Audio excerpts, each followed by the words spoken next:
ใจว่าที่มันบ่ได้ว่าผมมาเนี่ยเนาะ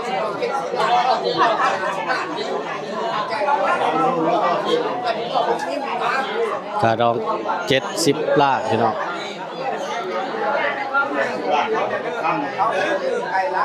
เขาบอกว่าจะได้เขาชัวร์เป็นเพื่อนคงต่างเพื่อนเนี่ยรักใครเขาทำรถในเม็ดกระดองในเม็ด70 ล้านพอนี่แต่งในเม็ด50 ล้านช้างโตไปอันนั้นได้แต่งด้วยทั้ง2 บาททอดบาทนึง คนนับเงินกวดเบิ่งเงินค่าชิ้นสอดเนาะใครกำปากใครกำปากบ่ใครกำปากเนาะอันนี้ก็เป็นครั้งแรกเนาะที่ช่องมนต์วันนาที่ได้มาถ่ายคลิปเนาะใครกำปาก5 ล้านได้แม่น5 ล้านเงินใครคำปากระหว่างกันสินสอดเนาะอายุมันเหลือเบิ่งเพิ่นก็ปันกันแก้วเคยเอื้อยน้องเนาะแม่ของแม่ครัวเนาะจะพาปีกล้องมาทางนี้นะเอาว่าใหญ่แค่กว่าจะเงี้ย40ยืนน่ะมันขบกันเด้อยืนน่ะมันขบกันบ่ครบกาพูดได้อะไรเด้อเอาบักมึงอ้าวพี่น้องเปิดคลิปมากับผมมาพ่อกับซ่องมนต์วันนาคือเก่าพี่น้องตอนนี้ก็เปิดคลิปอยู่ที่บ้านดงหัวคำเมืองไซผู้ทองแขวงสวรรณเขตมื้อนี้ก็เป็นมื้องามยามดีเนาะนี่บ่เพิ่นนี่บ่ฮะ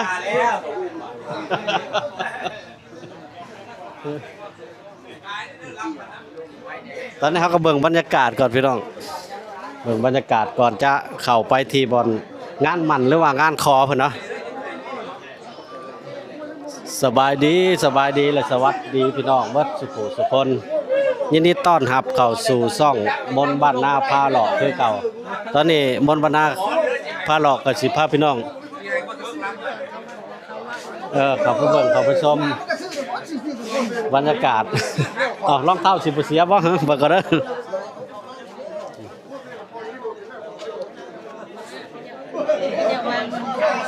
วางหรือเปล่าตอนนี้เพิ่นก็มาหมั่นมาขอเนาะ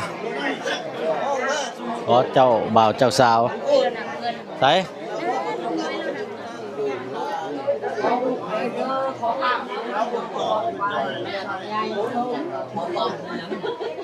บรรยากาศมายังเพิ่นแล้วเหรอวะผมใครกำปากยังบ่ได้ยังใครกำปากก่อนยังแล้วเงินใครกับปากอะไรก็ยังบ่ทันได้ว่าใครกำปากก่อนเข้าบ่ได้ครบแล้วบ่ต้องคิดว่าบ่นี่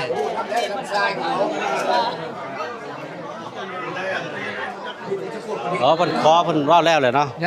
ยังทันได้ว่าบ่นับเงินก่อนเเพิ่นนับเงินกวดเบิ่ง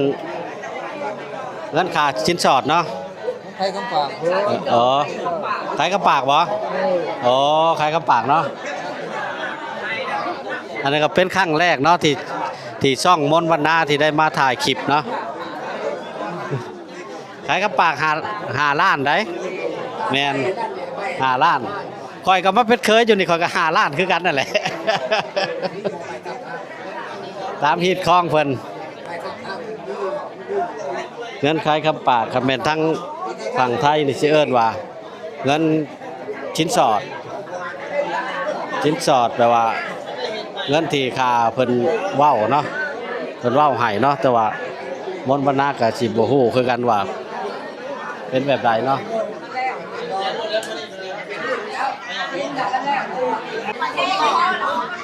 ตอนนี้เขาก็มาเบิ่งบรรยากาศเนาะ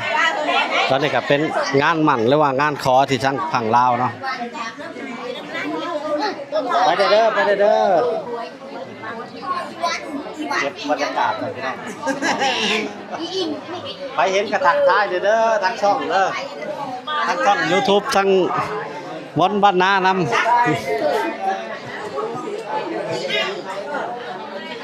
ถ่ายตอนนี้จังไปเห็นในโทรศัพท์ผู้เด้อพี่น้องเอ้ยอันนี้เป็นผู้รักผู้ใหญ่เนาะผู้รักผู้ใหญ่ผู้เฒ่าแก่เจ้าโคตรลุงตาเพิ่นมาเนาะ นี่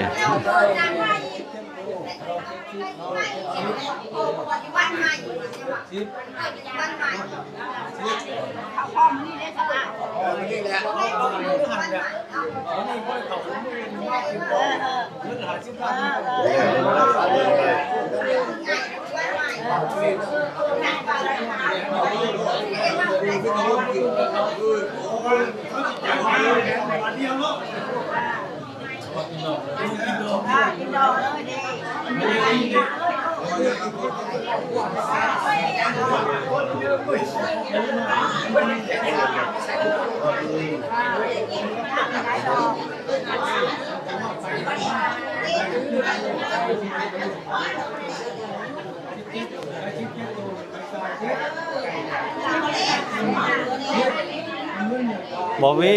อันเว้าคอยโพดก็บ่ได้ยินเนาะต้องก้มเข้าไปพัง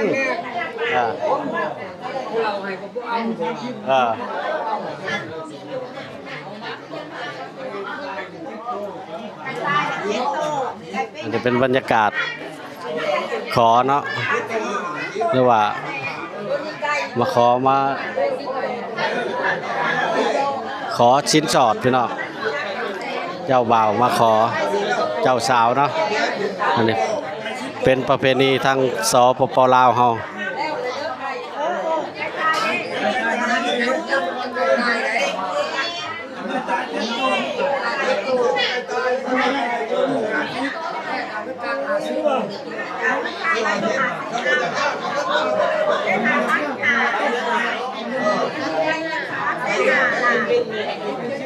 คือมื้อนี้ก็มีแต่แทนเงินนั่นแหละไก่มันก็หายากแล้วนี่ของเฮาเป็นไก่ก็เอาเงินเอาเงินโตอันไก่โตเท่าใดก็ว่าไป50ไก่ตาย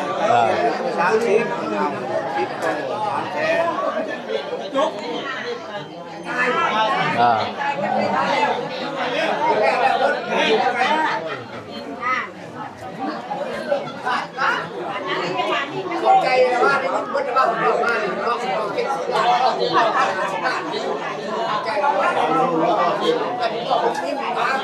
กระดอง70 ล้านพี่น้อง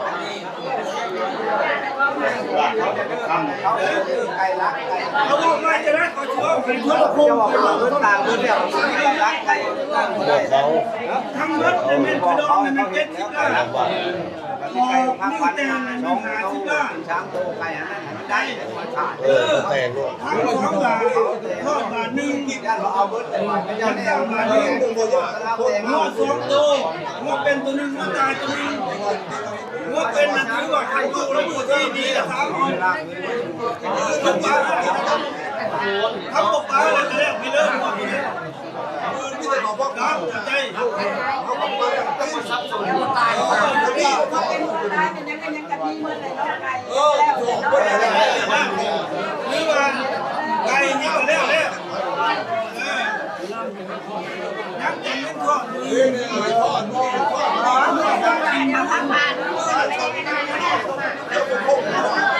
มันจะเป็นบรรยากาศพี่น้อง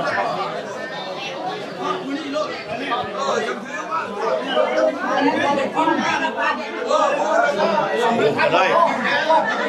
ก็ได้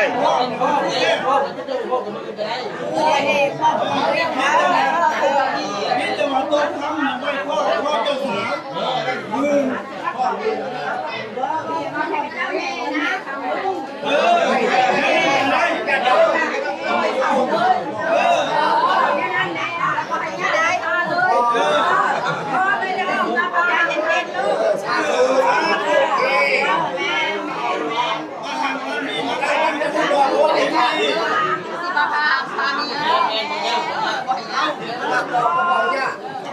ตั้งประตูไปให้ได้เงินเลยไปให้ได้ทองเลยปล่อยโลก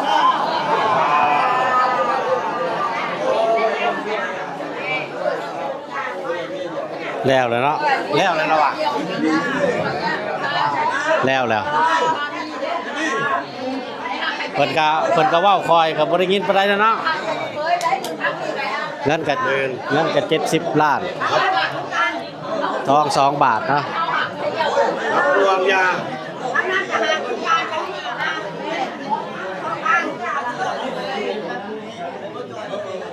เงิน70 ล้านกำ2 บาทว่าเป็นว่าตายเพิ่นว่าแต่ว่าบรรยากาศชนบทลาวเฮาก็สิเป็นแบบนี้แหละพี่น้องสิประมาณแบบนี้เนาะ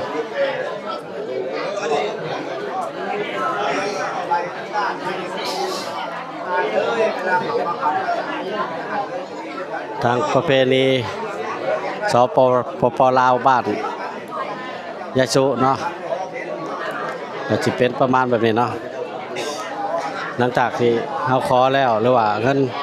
ขายกับปากเนาะหรือว่าเงินจิตสอดอีกต่างหากเนาะก็สิประมาณ5 ล้านเนาะ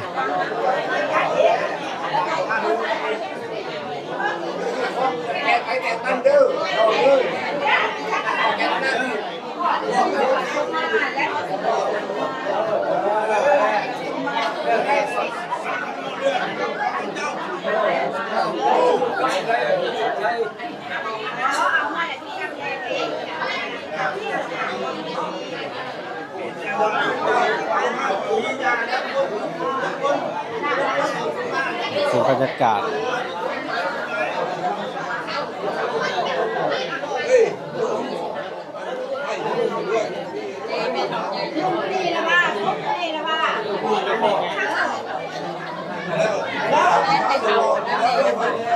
ไม่เดี๋ยวเมื่อถึงกันแต่อยู่ในรถบาทซุ้มอยู่ในรถบาททำเมื่อสวรรค์บอกซุ้มอยู่ในรถ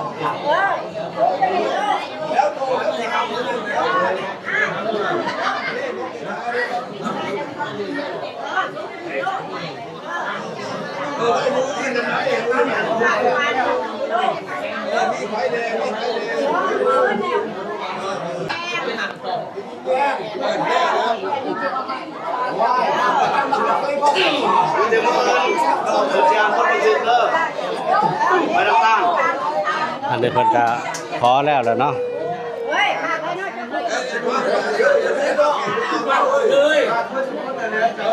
แล้วเขาบ่น้ำ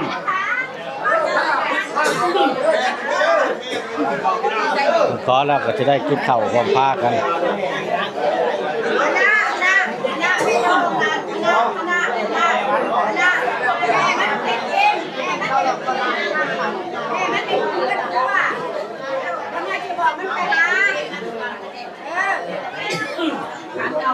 เป็นบรรยากาศอ๋อพอเท่ากับมาเนาะเมื่อคืนก็โบจอยเนาะแต่โบจอยโบหลุยแล้วเมื่อกี้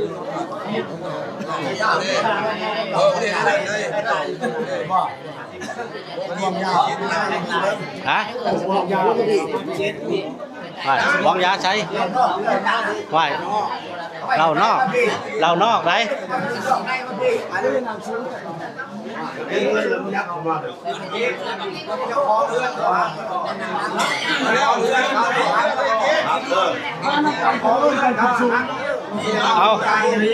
เอาผู้ได้จีจะเห็นเด้อโทษเด้อ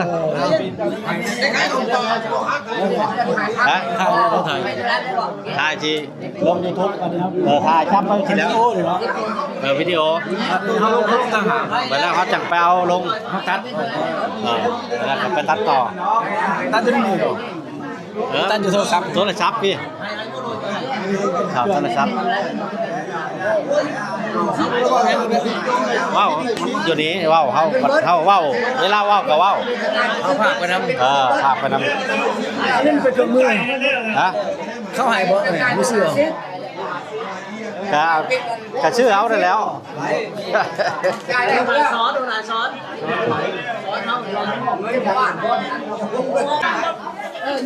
หลังจากที่เพิ่นขอแล้วเนาะสินสอดสินยังแล้วเพิ่นก็สิมากินข้าวรับประทานอาหารเนาะรับประทานอาหารกินข้าวร่วมกันเนาะแต่ว่าพรุ่งนี้หรือว่ามื้ออื่นเป็นวันที่19เนาะเดือนเมษายนก็สิเป็นงานแต่งเข้าวิวาห์เนาะนี่ก็เป็นงานหมั่นก่อนงานหมั่นงานขอ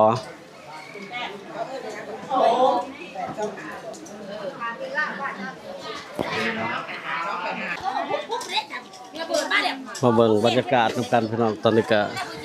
เพิ่นจะได้ยกพระเข่าเนาะหรือว่าย้ายพระเข่าแต่งพระเข่าโอ้ยนี่ตอนนี้เพิ่นก็มาย้ายเงิน คายคำปากเนาะ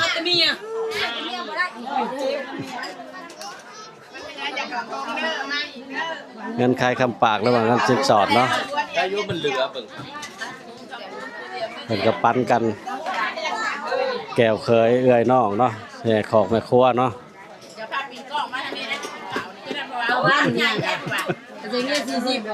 ยืนนะมันขบกันเด้อยืนนะมันขบกันโคกาพูดได้อะไรเด้อได้เราไป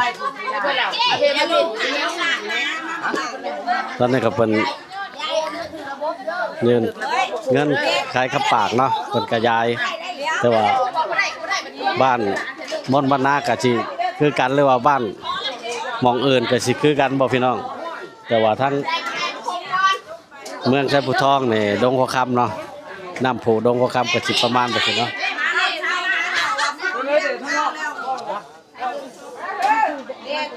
หลังจากที่ว้าวแล้วขอแล้วเนาะเพิ่นก็สิได้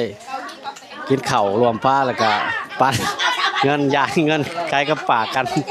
อันนี้เพิ่นบ่ได้หาเสียงเด้อพี่น้องเด้อเพิ่นบ่ได้หาเสียงเด้อนี่ประเพณีทั้งสปป.ลาวเฮาก็สิเป็นแบบนี้แหละ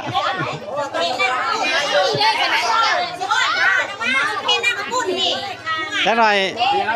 น่อย FC อันพ่อใหญ่มนต์เห็นที่ว่าเอ้าหาเสียงซะบ่มันบ่แม่นเด้อพี่น้องบ่แม่นหาเสียงอันนี้เพิ่นเงินขายคำปากแปลว่าให้เป็นผัวแก้วเมียทิพย์เนาะเพิ่นก็เลยงานขายคำปากแล้วเพิ่นก็สิมายายเงินขายคำปากกันเงินขายคำปากเพิ่นก็มายายกันว่าแน่ให้แน่ทั้งนี้นี่นี่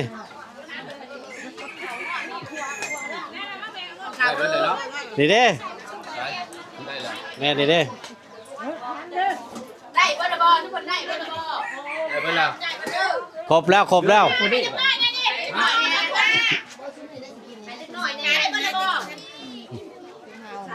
มาเด้อให้ลูกมาให้ไปแล้วสองคนนี่เฮ้ยอันนี้เฮ้ยเงินขายขับปากพี่น้องหลังจากที่เอารถเอาซะพอแล้วบัดนี้พอแล้วบัดนี้เบิดแล้วบัดนี้เรือชาวพันธุ์เบิดแล้วอันฉันแม่นคอยนี่คอยสิบ่เป็นคนย้ายซ้ำผู้ย้ายมันบ่ได้บ่แม่นกันดอกผู้นั้นก็จะให้ผู้นี้ก็จะให้แม่นแล้วว่ะผู้นั้นก็จะเอาให้บัดนี้มันคนย้ายบ่ได้ซ้ำบัดนี้อันนี้เป็นย้ายเงินขายคำปากเนาะเงิน5 ล้านกีบเนาะเพิ่นก็ย้ายให้ทุกคนเนาะผู้ละ 10,000 กีบเนาะตอนนี้เพิ่นก็มารับประทานอาหารหรือว่ากินข้าวห่วมผ้าเนาะพรุ่งนี้หรือว่ามื้ออื่นก็เป็นงานใหญ่เนาะพี่น้องงานแต่งงานใหญ่มื้ออื่นเนาะงานเข้าวิวาห์เนาะวันที่19 เมษายน 2569เนาะอันนี้เป็นบรรยากาศอันนี้ผ้าเข่าดองครับบ่นี่ผ้าเข่าทั้งดองเนาะนี่เนาะกินให้อิ่มเด้อพี่น้องเด้ออันนี้ก็เป็นลุงใหญ่เพิ่นนั่นแหละฮักเป็นยูทูบเบอร์เป็นยูทูบเบอร์หาเงินในอากาศก่อนในงานเฮาแล้วก็ให้ไว้เบิ่งดนๆยามอยากเห็นอยากเบิ่งก็เข้าไปเบิ่งก็เห็น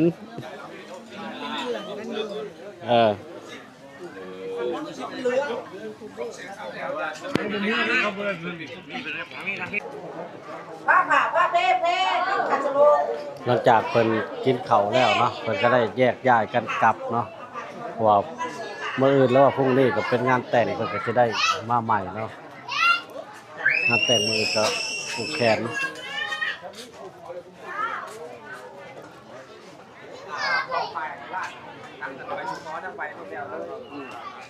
อันนี้เป็นแต่ว่าเจ้าจ่ายลงกันได้กันบ่อย่างหาช่องยาเพิ่นว่าเอาน้ำจ่าลงอาหารหม่องเดียวมียาจะบอกไล่ในบ้านเต้นเหมือนในบ้านถามเงินบาทก็ให้เพิ่นคิดให้ บ่มีได้เฮามีแต่เงินเมียไปหาเงินคุมื้อนี่มีแต่เงินเมียเงินเจ้าของก็บ่มีจักเทื่ออันนี้เพิ่นเฮ็ดใบน้ำตาลเนาะ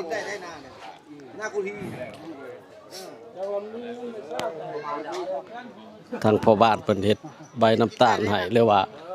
ใบขาชิ้นสอดถ้าเฮาเลิกเฮาปากันก็สิได้เอาใบนี่มาเนาะหรือว่าใบชมรสเลยแหละทางฝั่งไทยก็สิเอิ้นใบชมรสเนาะ บ่ให้ก็ได้ก็ได้บอกคอยบ่มี ไว้เนาะ เอาไว้โลด มันไปน้ำเศรษฐกิจเนาะว่ากี้นี่ข้างละ3 แสนนึงได้คือกี้นี่ข้างละ3 แสนบ่ได้เฮิงนะเลยวางเจ้าหนุ่ยนี่อันนี้เด้อข้างละ5เลยบัดนี้มันไปน้ำเศรษฐกิจเนาะ